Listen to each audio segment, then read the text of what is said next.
Aula 4. Avaliação da viabilidade financeira nos projetos de TI. Vamos iniciar hoje a aula 4, que trata da avaliação da viabilidade financeira nos projetos na área de TI.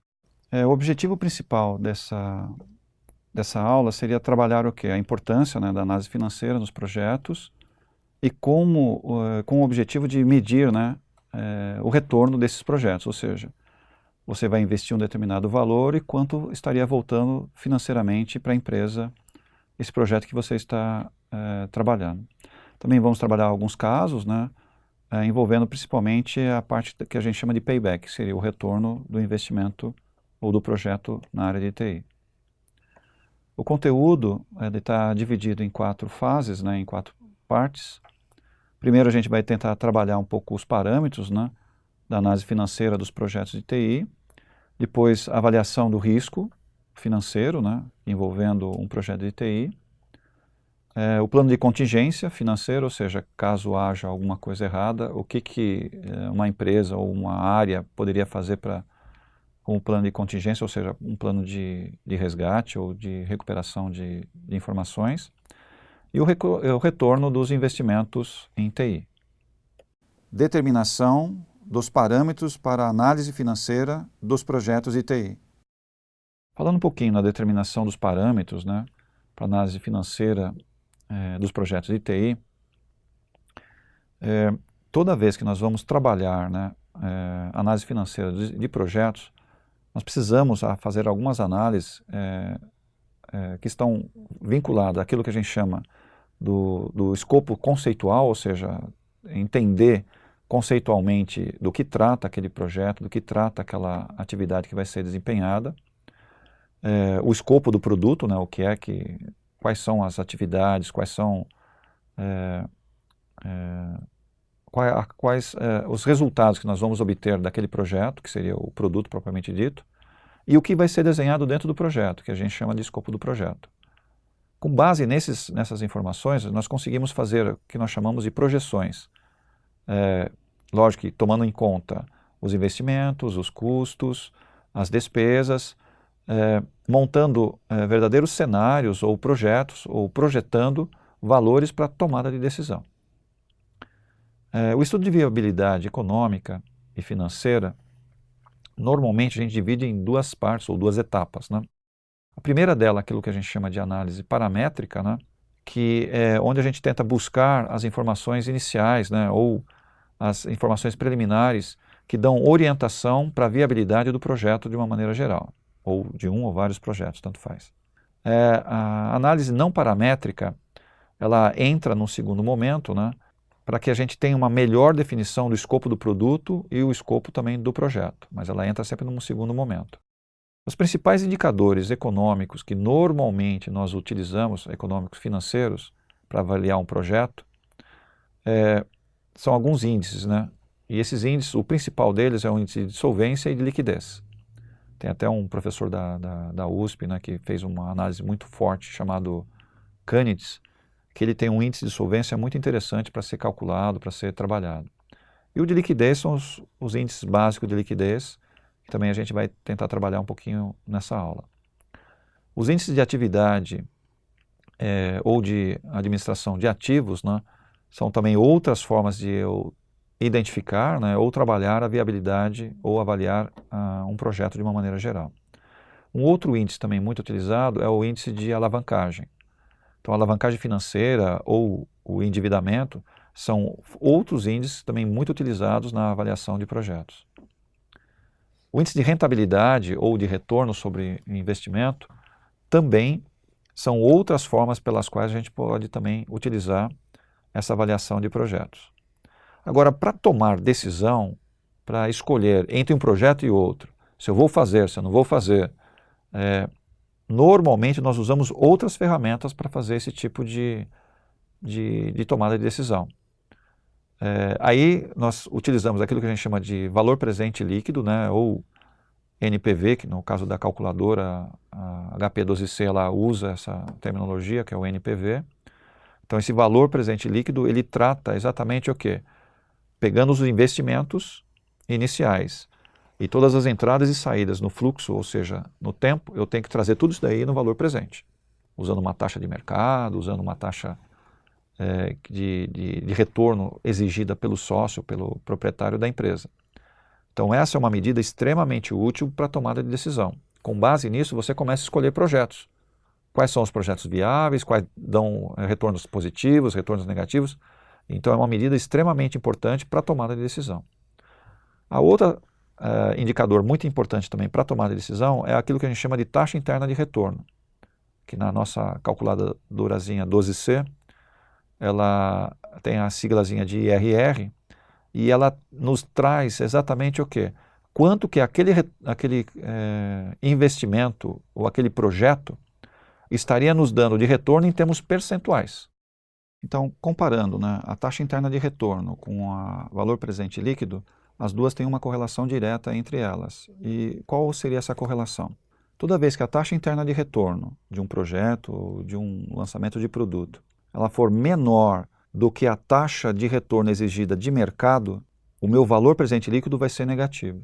Então, toda vez que o meu valor presente líquido for positivo, minha taxa de retorno ela é maior do que a taxa de mercado. Então, existe uma correlação direta aí entre a taxa interna de retorno e o valor presente líquido. E essas duas medidas, começando com a valor presente líquido, ela é a principal unidade de análise. A segunda unidade de análise de projetos seria a taxa interna de retorno. O índice de lucratividade, ele vai medir basicamente o quê? Quanto que eu tenho de lucro no final, com base no quê? Com base no investimento inicial. Então, quanto que me sobra no final, dividido o quê? Pelo meu investimento inicial. Esse número normalmente tem que ser positivo e ele me fala exatamente o índice de lucratividade, ou seja, quanto sobra com relação ao investimento inicial. E o payback simples, tá? O próprio nome payback, pay, pagamento, e back, retorno, ou seja, o retorno do que eu paguei. Então eu estou tratando aí o retorno do meu investimento. Quanto tempo demora, aqui é a medida em tempo, né? Quanto tempo demora o investimento que eu utilizei, ou seja, que eu gastei. E ele normalmente, como eu estou dizendo aí, payback simples, eu não utilizo a taxa de juros de mercado, ou seja, eu faço uma conta, simplesmente pegando os valores de entrada e saída e vejo quanto tempo demorou para retornar aquele investimento inicial, sem ponderar a taxa de juros de mercado. Isso nós chamamos de payback simples. Existe um outro payback que normalmente pode ser usado, que a gente chama de payback descontado. Tá? Aí eu já uso a taxa de mercado, que seria um número melhor para ser analisado. Nós colocamos um exemplo aqui de payback simples, tá? Como é que a gente faz a conta do payback simples. Então eu peguei uma empresa que ela vai gastar aqui num projeto de infraestrutura no valor de R$95 mil. Aí nós montamos uma tabela, tá? Identificando exatamente aquilo que a gente chama de payback. A gente já fez uma continha dessa numa das aulas anteriores, tá? Só para a gente ver como é que a gente pode analisar esse projeto especificamente.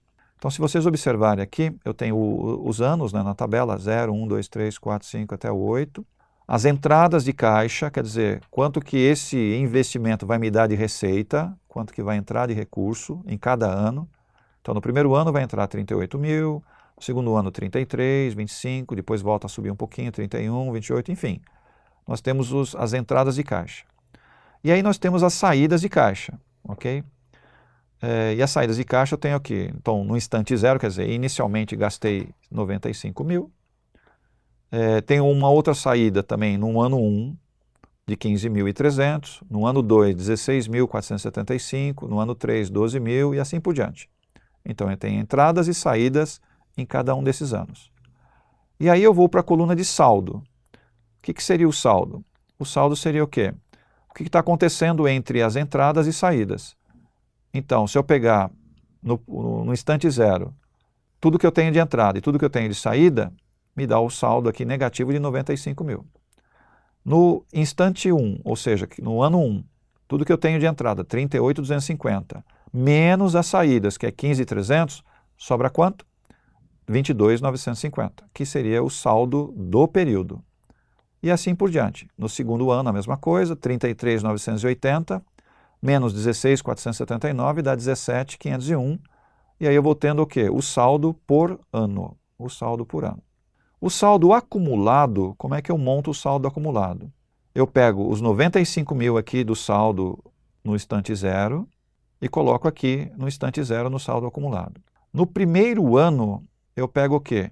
Os 95 mil negativo e deduzo esses 22.950, que é o saldo que sobrou entre a entrada e saída do ano 1.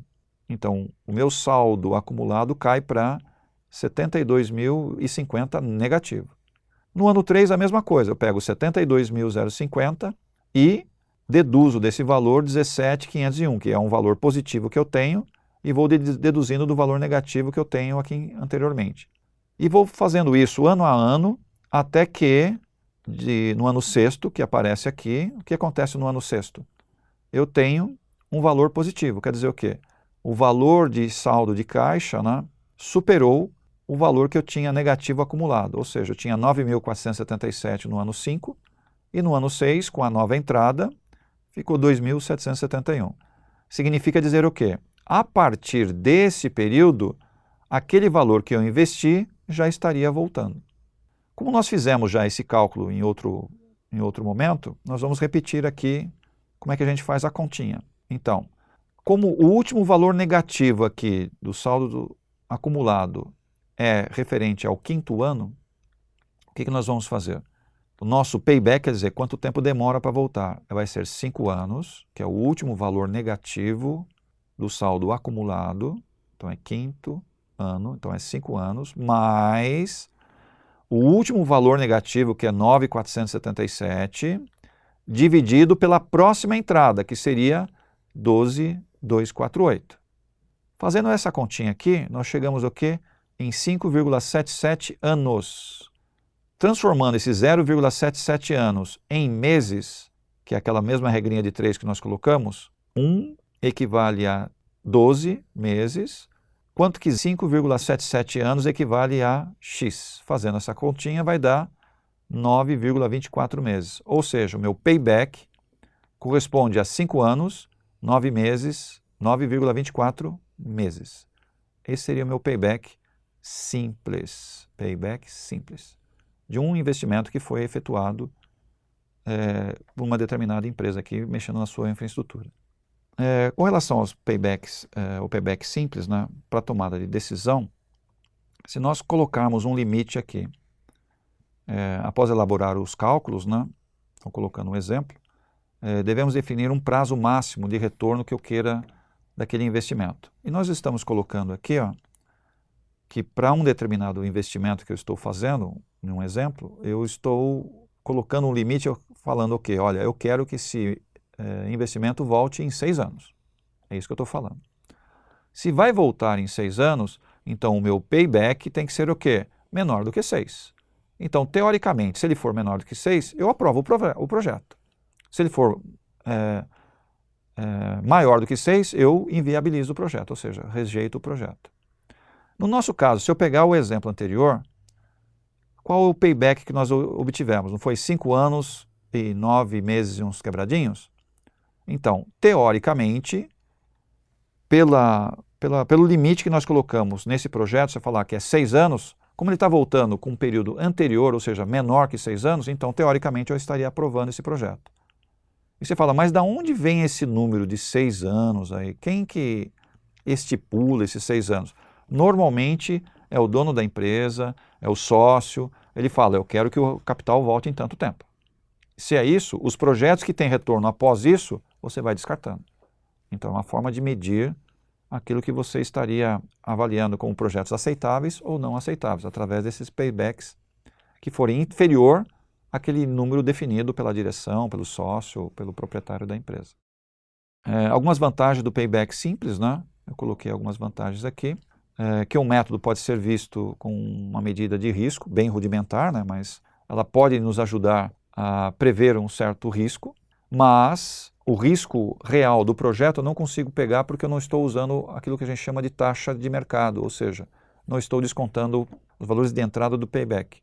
Consequentemente, eu tenho dificuldade de avaliar corretamente o risco do projeto através desse payback. É fácil calcular isso daqui, não tem muita dificuldade, relativamente simples calcular o payback. Fornece uma ideia de liquidez razoável, tá, e de risco de projeto. O termo de instabilidade, né, em razão do tempo anterior, ou seja, eu não consigo avaliar ele no longo tempo. Se for um projeto muito longo, o payback ele se torna meio que inviável, tem que pegar projetos mais curtos. E também pode ser adequado para projetos de risco elevado ou de vida limitada, ou seja, projetos mais curtos e de risco relativamente alto, eu consigo trabalhar bem com ele. Se for um tempo muito longo, eu começo a ter problemas da avaliação, essa ferramenta, ou esse tipo de análise, ela se compromete muito no tempo um pouquinho mais longo de análise. As grandes vantagens, como eu falei, ele não leva em consideração o valor do dinheiro no tempo, ou seja, não usa a taxa de juros de mercado, então, consequentemente, ele prejudica na hora de te dar uma informação adequada de retorno. Ele é muito subjetivo, né, com relação ao tempo máximo de retorno, porque se ele é um payback simples, ele não coloca o tempo desse valor, o valor do dinheiro no tempo, consequentemente, o tempo colocado lá não é um tempo real. Você teria que fazer uma análise um pouco mais apurada. E ele não considera também, né, o que nós chamamos dos fluxos após a recuperação do dispêndio inicial. Tá? Então, ele não consegue ter uma visão muito clara daquilo que aconteceu após, por causa, novamente, da falta dessa consideração do valor do dinheiro no tempo. Essas são algumas desvantagens desse método, mas é muito utilizado ainda hoje. Então, aqui nós colocamos agora uma outra planilha, certo? Dando continuidade àqueles cálculos do payback simples, né? Para vocês terem uma perspectiva agora trazendo os valores, aquilo que a gente chama de valor presente, que é exatamente o payback descontado. Se nós observarmos aqui, ó, nós temos exatamente a mesma planilha do payback simples, só que agora colocando mais algumas colunas aqui, identificando o quê? Os valores presentes e o payback, ou seja, o valor acumulado já descontado. Então vamos andando aqui um pouquinho cada um deles. Lembrando que a fórmula que eu vou estar usando é essa daqui, que é o valor presente igual a valor futuro dividido por 1 mais i elevado a n. Então VP é valor presente, VF é valor futuro, o I aqui é a taxa de mercado ou custo de capital e o N seria o período que eu estaria avaliando. Então vamos ver como é que funciona isso daqui na prática. Então se eu pegar aqui, ó, no primeiro ano, no saldo do primeiro ano, 22.950. Saldo 22.950 do primeiro ano. Usar esta fórmula aqui de valor presente, ou seja, no lugar do valor futuro, eu vou colocar quanto? 22.950, que é o valor futuro. Qual que é a taxa que eu vou colocar aqui? De acordo com o nosso enunciado, eu tenho aqui, ó, determinado o custo de capital para o projeto de 5%. Então, o meu I aqui, que seria meu custo de capital ou taxa de juros, nesse caso aqui vale 5%. E no valor do N aqui, no lugar do N, eu vou colocar o quê? O período que eu estou analisando. Qual é o período que eu estou analisando? 1. Então, se eu fizer essa substituição nessa fórmula, ou seja, 22.950 dividido por 1 mais 5% elevado a 1, nós chegamos o quê? Num valor de 21.857,14, que é exatamente o valor presente do primeiro ano. O valor presente do primeiro ano. Para fazer o segundo ano, ou seja, novamente, vamos usar a mesma fórmula. Então, eu vou pegar agora o valor presente do segundo ano, que é 17.501. Então, no lugar do valor futuro aqui, eu vou colocar 17.501. Qual que é a minha taxa de juros? 5%, continua sendo 5%. E qual que é o meu N aqui no caso? No caso aqui, meu N é o período que eu estou analisando. Que período que eu estou analisando? 2. Então, meu N é 2. Então, se eu colocar aqui 17.501 como valor futuro, dividido por 1 mais 5% elevado a 2, ou seja, elevado ao quadrado, e resolvendo essa continha aqui, eu vou chegar no valor presente, que é exatamente a coluna do valor presente, no segundo ano no valor de 15.873,92. Ou seja, vou fazendo isso com cada um dos valores do saldo aqui, 13.284, 16.841, 14.947, ou seja, cada um desses saldos aqui, vou colocando nessa fórmula e vou trazendo para valor presente aqui, colocando nessa coluna do valor presente, de acordo com o ano que eu estiver analisando. A última coluna, que é o saldo acumulado, como é que eu monto ela? Eu pego os 95 mil que está no instante zero aí, que seria a saída de caixa. Para entrar no ano 1, eu vou fazer o quê? 95 mil mais 21.857,14, que é uma entrada. Deduzindo então dos 95 vai dar quanto? 73.142,86. No segundo ano a mesma coisa, vou pegar 73.142,86 negativo e vou acrescentar 15.873,92, ou seja, vou deduzir daqui, vai para 57.268,93. E assim por diante. Eu vou fazendo essa redução do saldo acumulado, que estava negativo, e a partir do 8º ano, o saldo fica positivo. Fazendo uma análise do payback descontado, então, fazendo a mesma conta que nós fizemos no payback simples. Como seria a conta, então? Como o último valor negativo, aqui, que é 192,12, lá do saldo acumulado descontado, está no 7º período, então quer dizer o quê? São 7 períodos, ou seja, 7 anos, mais alguma coisa. Então, qual seria essa alguma coisa? Então, é 7 mais o último valor negativo, que é 192,12, dividido pela próxima entrada, que é 5.868,87. Fazendo-se essa conta aqui, vai me dar o quê? 7,03 anos. Ou seja, 7 anos, 0,36 meses. De acordo com aquilo que a gente tinha visto anteriormente, que nós colocamos como um limite determinado de período, ou seja, o payback, de acordo com o sócio, de acordo com o investidor, ele havia dito que, olha, eu quero um retorno de 6 anos. Se o retorno é de 6 anos, de acordo com o payback simples, nós tínhamos conseguido o quê? 5,77 anos. Então, passa, quer dizer, é um payback aceitável. Então, esse projeto eu estaria colocando ele para funcionar. Agora, se eu usar o payback descontado, que os dados são os mesmos, eu chego o quê? Em 7,03 anos, ou seja, acima daquilo exigido pelo sócio. Consequentemente, eu não estaria aprovando esse projeto se eu simplesmente usasse o método de payback. Ou seja, alterando o método de payback simples para payback descontado, eu vou observar que o projeto, de acordo com os parâmetros que eu determinei, que é 6 anos, ele seria inviável, ou seja, eu teria que descartá-lo no caso. Tá? Qual dos dois é mais eficiente aqui no caso?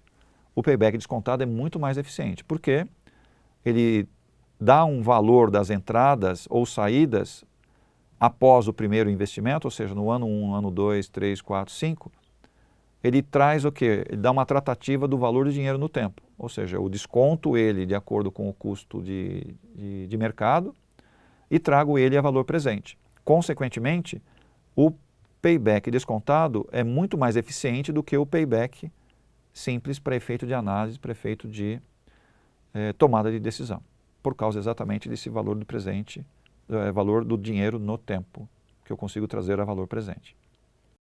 Avaliação dos riscos financeiros.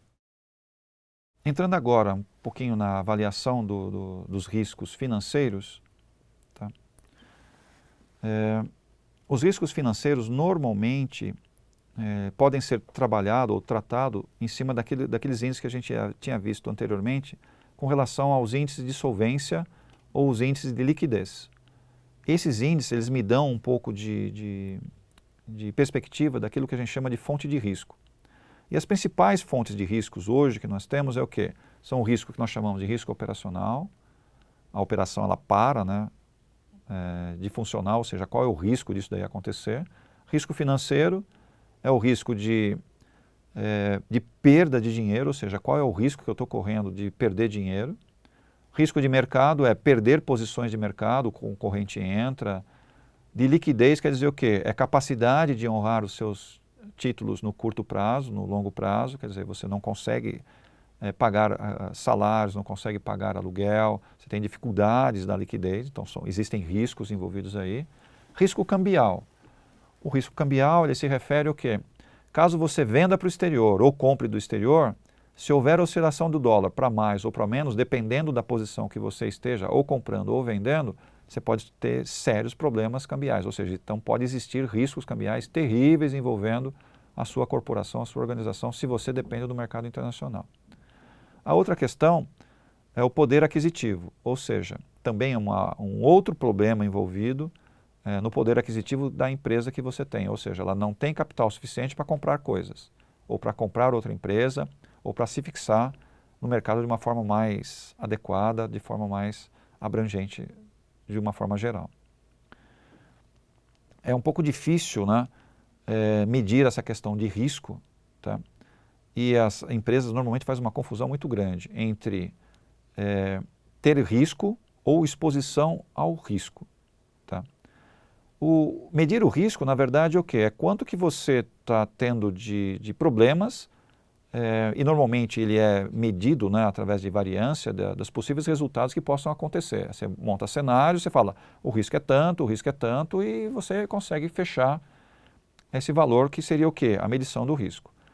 A exposição do risco, ela tem uma característica um pouquinho diferente. A exposição do risco é quais as consequências, né, ou quais os resultados possíveis desse risco, que seria a exposição do risco. Tá? Então, o risco é algo inerente e é pontual, e a exposição do risco é você está exposto ou não está exposto. Você vai só resolver um problema de risco, ou esse risco pode trazer consequências no médio e longo prazo, aumentando a vulnerabilidade da empresa ou não, dependendo da exposição de risco que você tiver, que são exatamente os diversos resultados que podem vir com esse evento chamado risco que possa acontecer. Quando nós vamos trabalhar a questão da sensibilidade em avaliação dos riscos, continua dentro da avaliação dos riscos, nós temos que ter um pouco de sensibilidade para perceber se o risco ele está influenciando ou não na tomada de decisão. Existe um conjunto de análises ou cenários que nós podemos montar exatamente para tentar perceber essa questão da sensibilidade que um projeto, que um investimento, que um produto que você vai lançar, se ele tem uma certa sensibilidade ao risco ou não. Normalmente nós utilizamos o que nós chamamos de cenários, a configuração de cenários. Normalmente a gente divide em 3 cenários, às vezes você faz só 2, tá? Mas o ideal é que você faça um cenário otimista, um cenário realista, né, ou mais provável, e um cenário que nós chamamos de pessimista, que a gente já viu um pouquinho esse conceito anteriormente. Aqui eu dei um exemplo, né, de uma empresa, né, que está considerando 3 projetos, né, ou 3 alternativas de investimento. Então eu tenho o projeto A, né, ou o ativo A, o projeto B, ou o ativo B, ou o projeto C, ou o ativo C. Nós temos um investimento diferente em cada um deles, ou seja, 45 mil no primeiro, 35 no segundo, 48 no terceiro. E quais as taxas de retorno que nós temos? Lembrando que, se você observar aqui, nós temos o quê? Cenário pessimista. Qual a probabilidade de ocorrer o cenário pessimista? 25%. Qual a probabilidade de ocorrer o cenário provável ou realista? 50%. E qual a probabilidade de ocorrer o cenário otimista? 25%. Então eu tenho pessimista 25%, provável 50% e otimista 25%. Essas são as probabilidades de ocorrerem o risco. Com base nas taxas de retorno de cada um deles, ou seja, a probabilidade no projeto A de ocorrer o cenário pessimista, 15%. Ele vai me dar somente no cenário pessimista 15% de retorno. No cenário provável realista, ele vai me dar um retorno de 18%. E no cenário otimista, o projeto A vai me dar um retorno de 22%. Bom, como podemos observar aqui, no projeto A, a amplitude, que seria o grau de risco que está correndo o projeto, é calculado entre taxa de retorno maior menos a taxa de retorno menor. Ou seja, 22 menos 15, eu tenho uma amplitude de 7%. Esse é o risco que o projeto tem nesse momento. Probabilidade de retorno esperado. Quanto que se espera que haja de retorno nesse projeto A? Como é que a gente faz a conta? Então, eu vou pegar os 15% de retorno no cenário pessimista, vezes a probabilidade de ocorrer isso, que é 0,25, mais 18% de retorno no cenário provável ou realista, né, vezes a probabilidade de ocorrer o cenário realista, que é 50%, mais os 22%, que seria a taxa de retorno do projeto no cenário otimista, vezes a probabilidade de ocorrer o cenário otimista, que é 25%. Fazendo toda essa continha, nós chegamos ao quê? Numa probabilidade de retorno esperado de 18,25%. Fazendo o mesmo procedimento para cada um deles aqui, para cada um dos projetos, nós chegamos ao quê? um retorno do projeto A de 18,25, o retorno esperado, né? Ou probabilidade esperada de retorno, 18,5 no projeto B e de 21,75 no projeto C. Teoricamente, se nós formos analisar esses três projetos, o ideal seria o quê? Que nós pegássemos o que me desse a maior taxa de retorno, ou seja, o retorno esperado maior. Então, teoricamente, eu deveria trabalhar com qual projeto? O projeto C, que me está dando um retorno esperado de 21,75%. Mas olha a amplitude de cada um deles. Olha a amplitude. O projeto A, eu estou com 7%, o B, 14% e o C, 17%. O que significa isso? Já que o projeto C dá um retorno esperado de 21,75%, o risco de que isso não aconteça é muito alto, ou seja, eu tenho um risco de 17% de risco aqui, no caso desse cálculo aqui. Ou seja, quanto maior a probabilidade de retorno, maior é o risco de não dar certo. Ou seja, o risco é maior.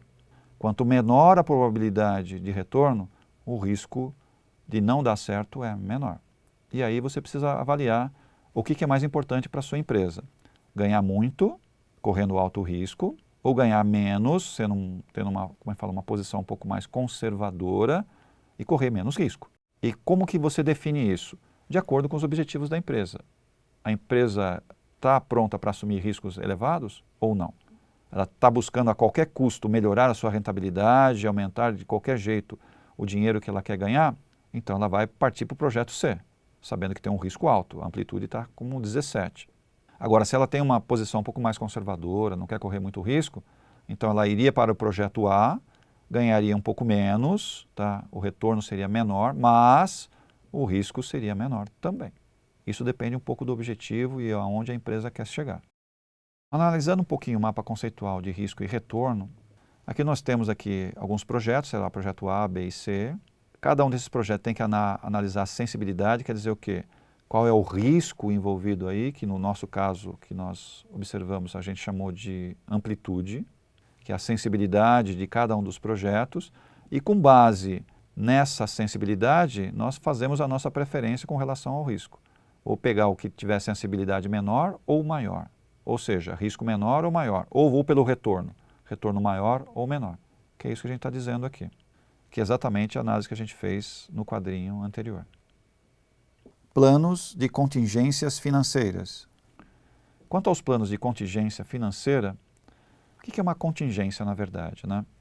Você se precaver daquilo que pode vir a acontecer, ou seja, toda área, toda empresa ou todo departamento, ela precisa ter aquilo que a gente chama de plano B, principalmente na colocação de projetos, lançamento de produtos, sempre tem que ter uma alternativa por causa do quê? Das incertezas de mercado, de produção, incertezas externas, internas, ou seja, existem alguns momentos de incerteza e é necessário que a gente tenha sempre aquilo que a gente chama de um plano alternativo, um plano de contingência para cobrir exatamente essas incertezas que a gente chama de contexto futuro.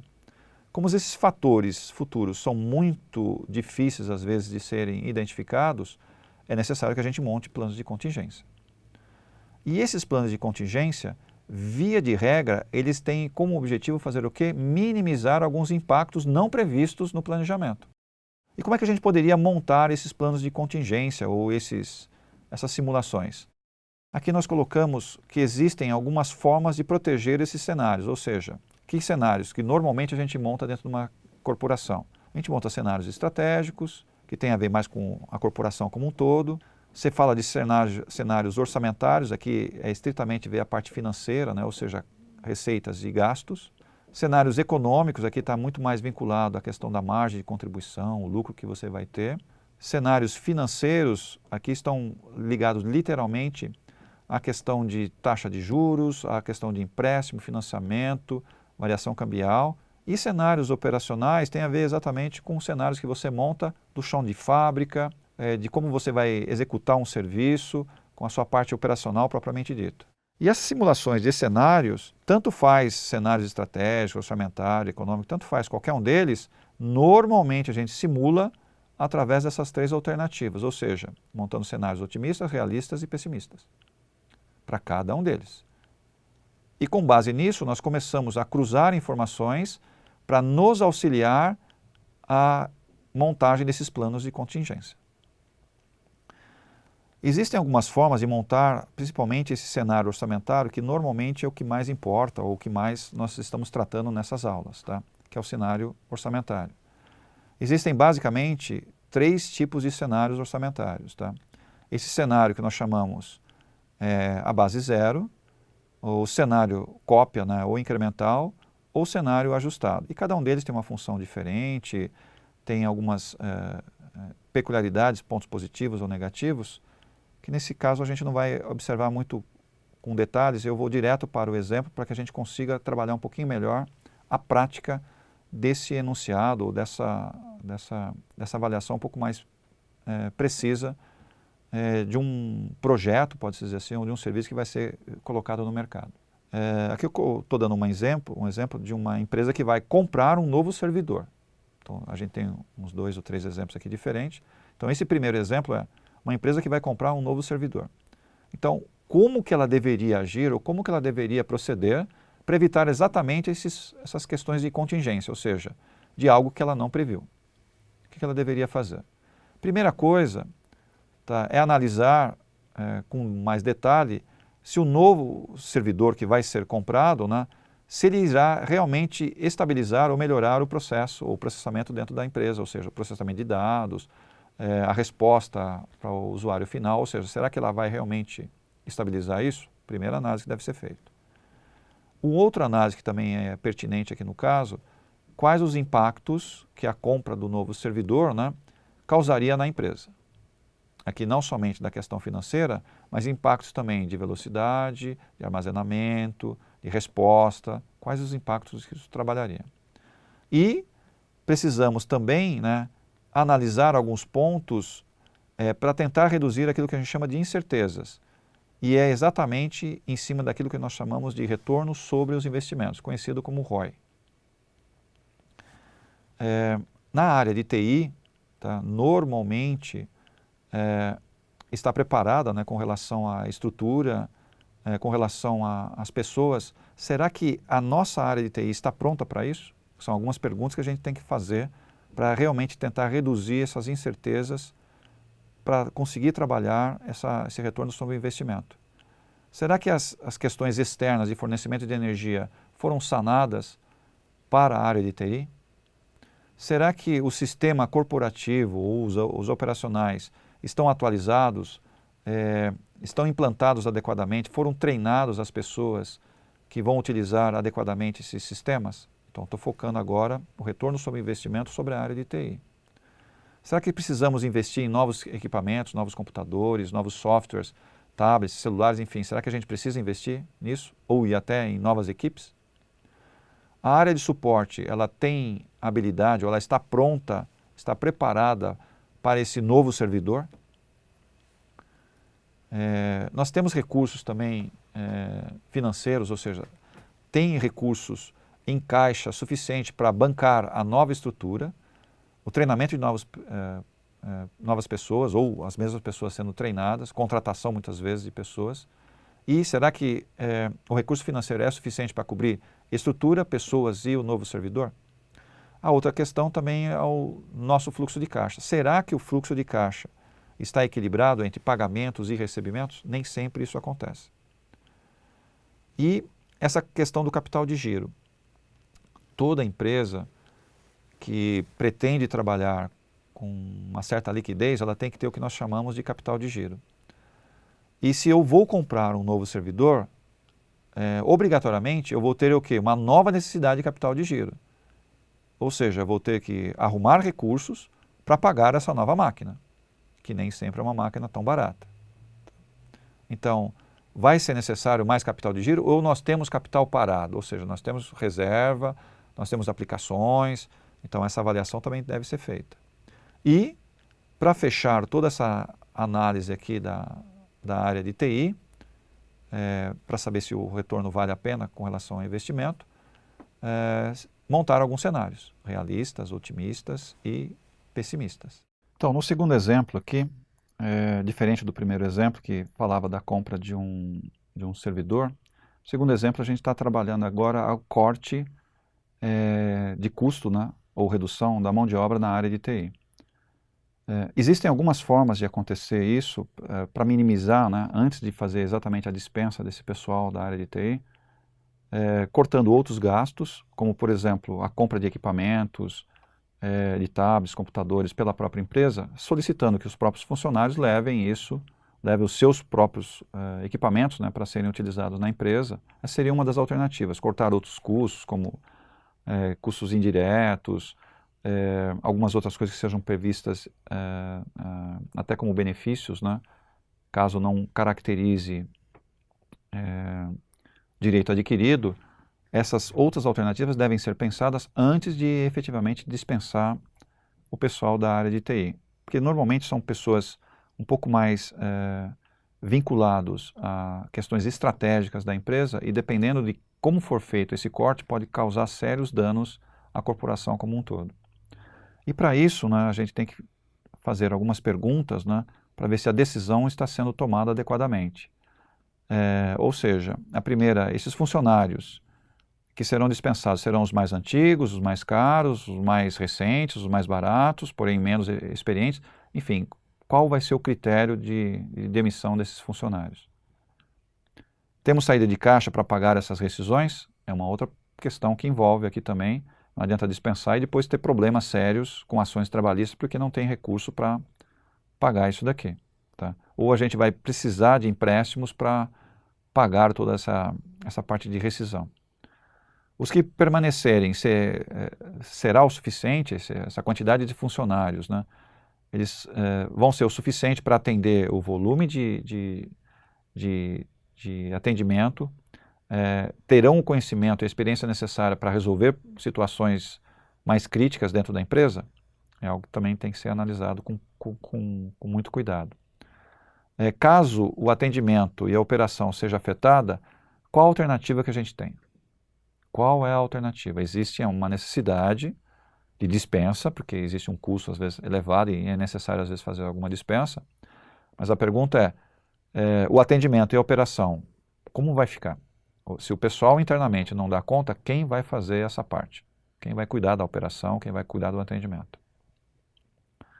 Existe alternativa, você pode usar uma empresa terceirizada para prestar esse serviço, essas alternativas existem, mas também tem custo, então você tem que saber analisar qual dessas alternativas seria o melhor. Outra questão é como ficaria a estrutura física, né, com relação a prédios, a máquinas. Se você vai dispensar, o que você vai fazer com o prédio? O que você vai fazer com as máquinas? Porque elas vão ficar em desuso. O que você vai fazer com isso? Você vai vender? Você vai guardar para uma nova retomada? O que você vai fazer com isso? E, novamente, né, mesmo tratando de dispensa de mão de obra, precisa montar também os cenários otimista, o realista e o pessimista, para ver como ficaria esse projeto em cenários diferentes, que é o caso corte de mão de obra. Retorno dos investimentos em TI.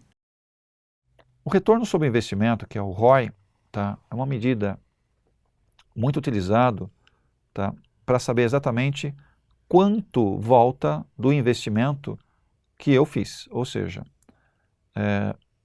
normalmente, né, o ROI utilizado pelas empresas, eles devem variar de 3 a 5 anos, que é uma medida utilizada no Brasil. Lá fora o ROI normalmente é maior, ou seja, o retorno sobre o investimento ele tende a demorar um pouco mais, ou seja, é de 8, 10, 15 anos o retorno lá fora. Mas internamente, por questões históricas que nós temos, ou seja, vinculados a valores altos de inflação, instabilidade de mercado, instabilidade política, de uma maneira geral, lógico que existem as suas exceções, o ROI aqui no Brasil se exige, né, que ele deva ter um retorno sobre esse investimento, o tempo total de retorno, que não ultrapasse de 3 a 5 anos. Ele tem que ficar mais ou menos nesse número aí. Tá? E a fórmula básica para que a gente consiga calcular o retorno sobre investimento, que é em percentual, é o retorno, que quer dizer o quê? O lucro que você obteve, deduzido todos os impostos, menos o custo do investimento inicial que você teve, dividido pelo custo do investimento. Tudo isso daí multiplicado por 100, ou achando em termos percentuais. Né? Esse seria o cálculo básico da fórmula do ROI em percentual. algumas métricas, né, para que a gente consiga trabalhar o ROI, tá, dentro de uma organização. Nós podemos utilizar, novamente, contrapondo, né, além do ROI, utilizar aquilo que a gente chama de payback, né, sobre o período, o valor presente líquido e a taxa interna de retorno. Então, além do ROI, é necessário que a gente faça uma análise um pouco mais detalhada do projeto ou do serviço que vai ser comercializado. Tá? Aqui eu coloquei um pequeno exemplo, né, de uma empresa que obteve um ganho de R$35 mil e o investimento inicial foi de R$28.500. Tá? Qual seria o ROI, ou seja, qual seria o retorno sobre o investimento inicial que foi feito? Se eu usar a fórmula que nós utilizamos do ROI, seria o quê? Então, o investimento inicial, que é 35 mil, menos 28.500, tudo isso daqui dividido por 28.500, nós teríamos um retorno sobre o investimento no valor de 22,81%. O que isso significa na prática, né? Ou seja, eu investi, no caso, R$35 mil, quanto que vai me voltar de resultado? 22% sobre esse valor. Tá? É isso que está dizendo aqui.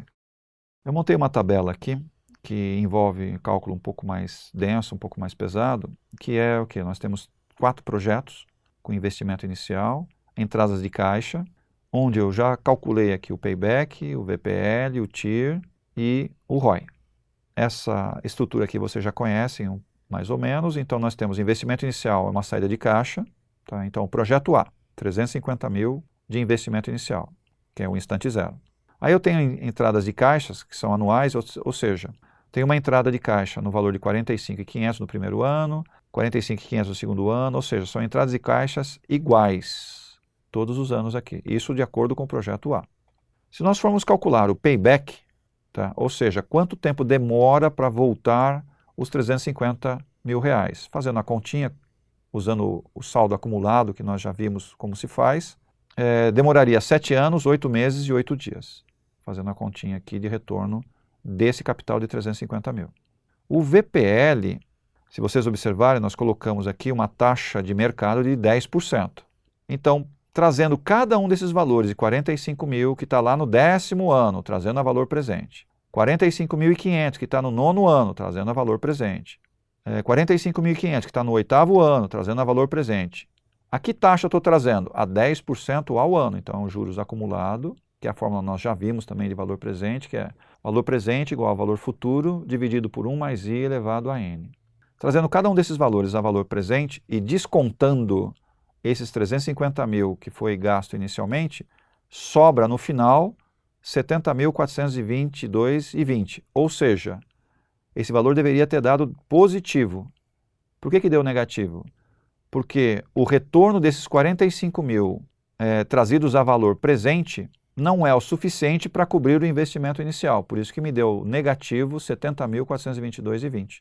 Não sei se vocês se recordam que nós já falamos que existe uma correlação entre a taxa interna de retorno e o valor presente líquido. Olha aqui a taxa interna de retorno, quanto que me deu aqui? 5,08%.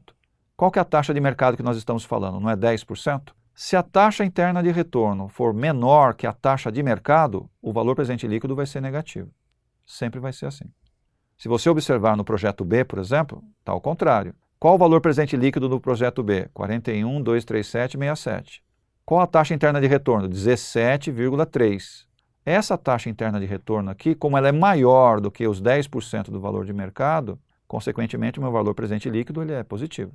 Ou seja, se eu trouxer todos esses valores do projeto B, pegando lá os 27.370 do 10º ano, trazendo a valor presente a taxa de 10%, pegando os 28.460, trazendo a valor presente que está lá no 9º ano, 26.320 do 8º ano, trazendo a valor presente, usando a taxa de 10% ao ano de mercado, nós chegamos a um valor já líquido, já descontado, 125 mil, que é o valor inicial do projeto B, ainda sobra dinheiro de 41.237,67, ou seja, positivo. Qual que é o valor do ROI, né? Como é que nós chegamos aqui no primeiro, né? Um valor de ROI aqui, ó. Vamos pegar o projeto A, nós chegamos num ROI de 30%. Como é que nós chegamos nesse valor do ROI? Qual que é a fórmula do ROI? Não seria o quê? Se nós pegarmos a fórmula do ROI, não é o retorno menos o custo do investimento dividido pelo custo do investimento?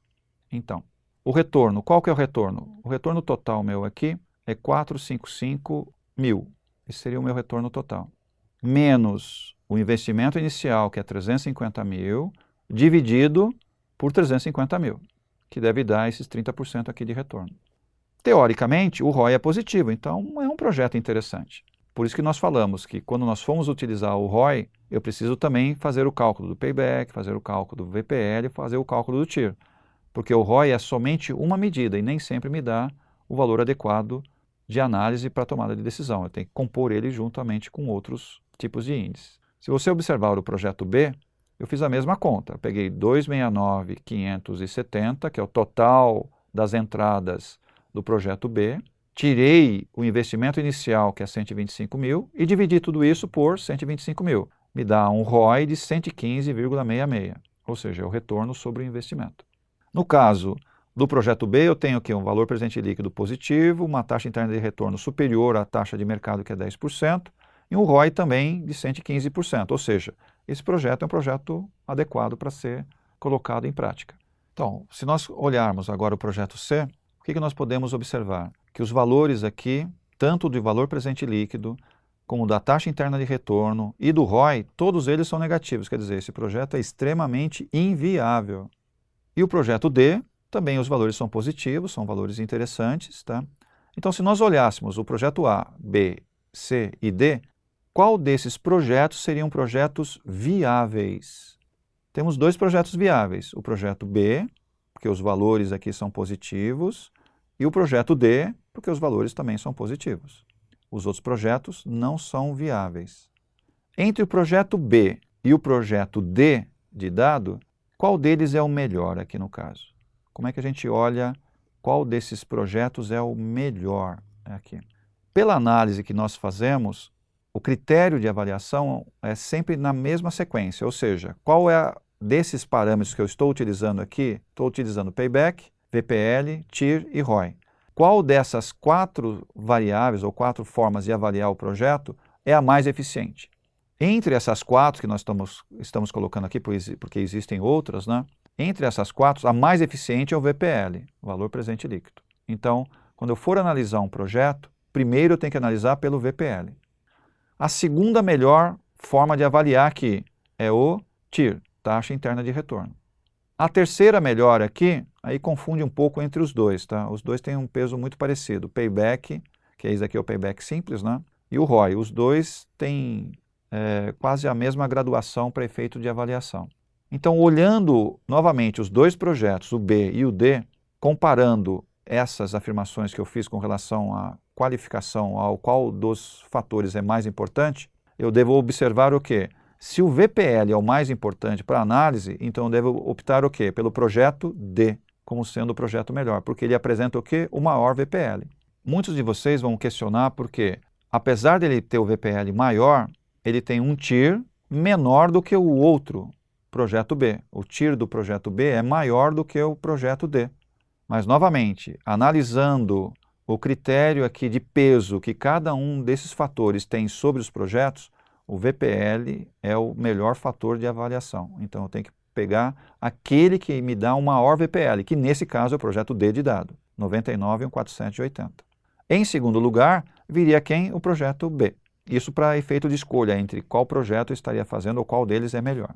Mas existe também um outro fator muito interessante aqui, que seria a quebra de escolher um projeto ou outro dentro de uma limitação de capital. Eu não tenho dinheiro para fazer tudo. Se eu tivesse, por exemplo, eu tenho só 300 mil reais para gastar nesses projetos. Qual projeto eu consigo fazer? Já que eu aprovei o projeto B e o projeto D, eu aprovei esses dois, e eu tenho só 300 mil reais para fazer, eu consigo fazer o projeto D? Não dá. Por que não dá? Porque o investimento inicial dele é 520 mil. Então ele já estaria fora da minha análise de projetos. Então, qual projeto que na verdade sobrou? Só sobrou o projeto B, porque eu tenho uma limitação de capital. Apesar do D ser melhor do que o B, eu não tenho dinheiro todo para fazer esse investimento. Então, eu vou para o projeto que eu tenho capital suficiente para cobrir isso daqui. Então, o projeto B seria o melhor caso eu tivesse uma limitação de capital, por exemplo, de 300 mil reais. Fechando agora nas considerações, Existem vários critérios, né, ou vários parâmetros, né, para determinar aquilo que a gente chama de análise financeira de um projeto. Primeiro a gente tem que definir o escopo, né, definir os investimentos, os custos indiretos, as despesas, e associar tudo isso daí àquilo que a gente chama do projeto, incluindo as despesas financeiras e aqueles gastos além daquilo que a gente estava prevendo. Sempre você tem que trabalhar com uma margem de perda em todos os projetos que a gente for colocar em prática. Medir risco, né? Na verdade, é só medir a variância, ou seja, quanto variou de um cenário pessimista para um cenário otimista. Quando a gente mede essa variância, automaticamente eu já sei qual seria o risco de um projeto, como a gente viu numa das planilhas, analisando o risco entre projetos e a rentabilidade que cada um deles pode me dar com relação à exposição do risco. O plano de contingência, toda empresa ou todo departamento ele precisa sempre ter uma alternativa de projeto, ou seja, uma alternativa caso as coisas não deem certo como havia sido previsto. Isso a gente chama de plano de contingência. E as formas mais adequadas desses planos de contingência é montar cenários. A montagem de cenários possibilita que eu tenha alternativas, caso um não dê certo, eu tenho um outro que pode substituir no lugar e cobrir determinadas falhas que porventura venham a acontecer. A tomada de decisão sobre investimento em TI, que seria exatamente o retorno do capital investido, é uma das formas pelas quais a gente pode avaliar o projeto. Como nós vimos nessa última planilha anterior, existem outras formas de medição para a tomada de decisão.